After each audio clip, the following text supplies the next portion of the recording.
పండుగలంటేనే ఆచారాలు సాంప్రదాయానికి ప్రతీకలు అనుకుంటాం. కానీ కొన్ని చోట్ల పాటించే ఆచారాలు చూస్తుంటే మాత్రం ఆశ్చర్యంతో పాటు ఒళ్ళు గగురు పొడిచేలా ఉంటాయి.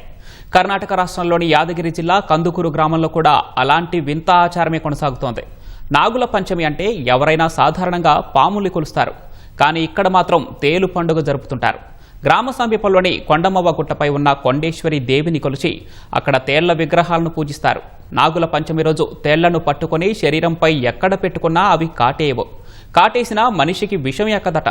ఒకవేళ పొరపాటున కాటేసినా అమ్మవారిని తాకితే ఏమీ కాదని చెబుతున్నారు గ్రామస్తులు. ఇది అనాదిగా వస్తున్న ఆచారం.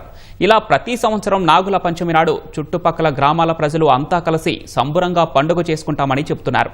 సమీప గ్రామస్తులే కాకుండా ఇతర రాష్ట్ర ప్రజలు ఇక్కడికి చేరుకొని అమ్మవారిని దర్శించుకుంటారు.